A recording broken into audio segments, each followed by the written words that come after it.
Welcome sa Dries TV. Kung interesado ka sa ganitong news, huwag kalimutang isubscribe ang ating YouTube channel. Maraming salamat! Welcome back again sa ating YouTube channel mga kakimpaw, and sa update natin ito ang pag-uusapan natin ay tungkol sa mga importanteng kaganapan kina Kim and syempre kay Paula Avellino.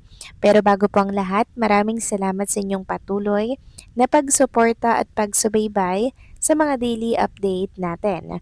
Kaya naman bilang pasasalamat, narito po ang isang napili kong komento patungkol ito sa naging previous update. Mula ito kay Ginang Norma Dayag. Sabi niya dito, Dries TV, good evening. How happy I am hearing all your legit vlogs. Dries, wala pa sila sa Pinas kasi I opened up our TV to by mistake. Ay andyan si Kimi but no Kimi appeared in Showtime. Dries, miss ko na si Kimi na mapanood sa Showtime. Hopefully, Kimi was retained in Showtime. Many hosts are no longer seen in Showtime, so Kimi is not one of them. May show siya sa May 15 sa Pure Gold. There's di nabali if they are not included in Australia ASAP anyway. Very hectic yung schedule nilang dalawa. God bless them both and take time to enjoy Paulo on celebrating his 38th birthday. To God be all the glory. Maraming salamat po sa inyo komento, Ginang Norma Dayag. Tungkol po sa It's Showtime kahapon, parang merong nagsasabi na pre-recorded or hindi po live ang It's Showtime dahilan kaya wala daw si Chinita Princess doon. Pero may mga nagsasabi naman na andirito na si Kim Chu sa Pilipinas at rekta vacation. Extended vacation nga, sabi nila, dahil lalabas ito ay after nga pong matapos ng birthday nitong si Paolo Avellino. So bukas na po ang birthday celebration ni Paolo Avellino mga kakimpaw at asahan na natin na magkasama na naman po silang magse-celebrate ng espesyal na kaarawan. Ganyan naman po sila palagi, 'di ba? Every time na may birthday si Kim, andyan din si Chinita Princess at ganun din kay Paolo Avellino ngayon or bukas mga kakimpaw. Kaya abangan na lang natin kung lalabas ba si Kim sa Showtime mamaya or hindi. At pag hindi, alam na natin na extended ang vacation nila. So maraming salamat sa inyong komento. Ginang Norma Daya, God bless po sa inyo at mabuhay kayo.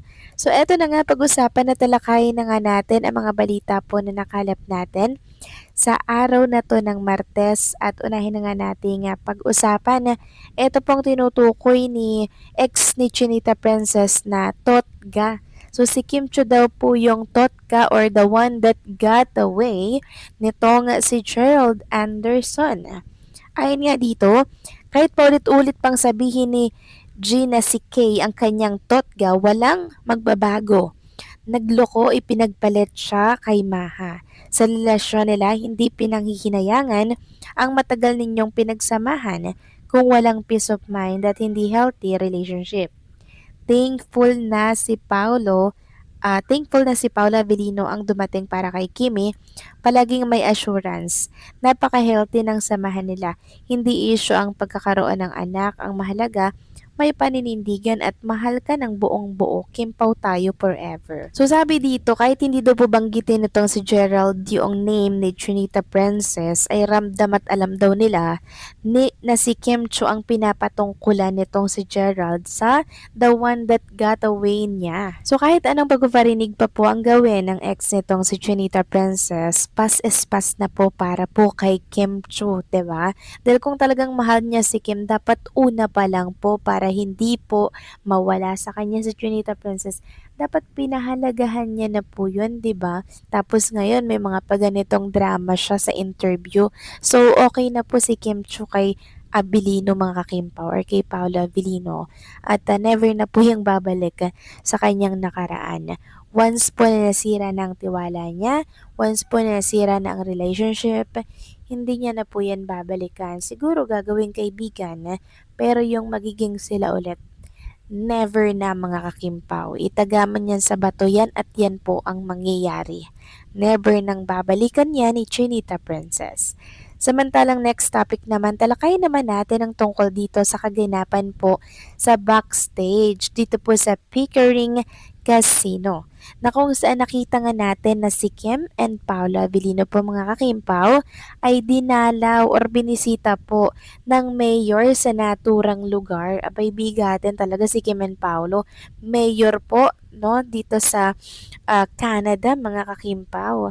Binati lang naman itong si Kim and Paolo para po sa kanilang show doon sa Pickering Casino. Sabi nga dito, backstage at Pickering Casino with Princess Chinita and Paula Avellino, posted by the mayor of Pickering during the Love Kim World Tour 2026.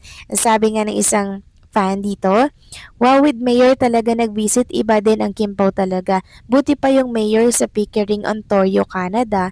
Di mukhang maasim di tulad ng mga mayor dito sa Pinas at gobyerno. So nakatanggap na po ng basbas si Kim and Paolo Avellino or ang Kim Pao sa mayor po ng Ontario, Canada. O di ba mga ka-Kim-Pao, nakaka-proud dahil sa show ni Kim and Paolo, pinuntahan at sinadya po talaga sila ng mayor sa naturang lugar. Unlike dito sa atin, di ba mga ka-Kim-Pao, na never pong gawin yan sa mga nagiging show ni Kim and ni Paolo. Nakaka-proud lang na talaga namang nare-recognize nila ang mga artista, ang mga show ng artista po dito sa Pilipinas. 'Di ba? Kasi maging sila, ibang lahi, ramdam po nila na malakas ang tambalan po ni Kim and Paolo. Kaya naman ang suporta nila hanggang doon na lamang mga kakimpaw. Nakaka-proud nga naman po na love team ng Pilipinas, 'di ba? Magso-show dito sa Canada. O, 'di ba? Isang karangalan 'yon sa lugar nila. Kaya naman ang mayor bumisita syempre para magbigay ng pugay, pasasalamat kasi syempre kita rin po yan ng kanilang lugar. O nakaka-proud lang, 'di ba? Kaya congratulations kay Kim and syempre kay Paula Avellino. Samantalang nais ko lamang pong i-congratulate ulit si Chinita Princess sa pagkakasungkit po ng biggest Southeast Asian Celebrities for 2026. Top 17 po siya mga kakimpaw. Grabe no? Sa dinami-rami po ng artista talagang si Chinita Princess ang napasama dito sa biggest Southeast Asian celebrities for 2026 kasi siya po yung laging trending at pinag-uusapan laman ng lahat ng social media platform. Syempre, sa tulong po yan ng pagpapatrend ng mga Kimpaw fans na talaga naman pong laging nakasuporta, nakaalalay sa bawat event, sa bawat ganap ni Kim and ni Paolo. Sila po talaga ang nasa likod ng tagumpay at ng award na nakuha po nitong si Chinita Princess. Kaya congratulations Kim Chu, alam namin na proud sa'yo si Paolo Abilino. Again, congrats sa napakalaking blessings na dumating sa'yo. So, paano mga kakimpaw, hanggang dito na lamang po ang update natin at maraming salamat sa patuloy na pagsuporta.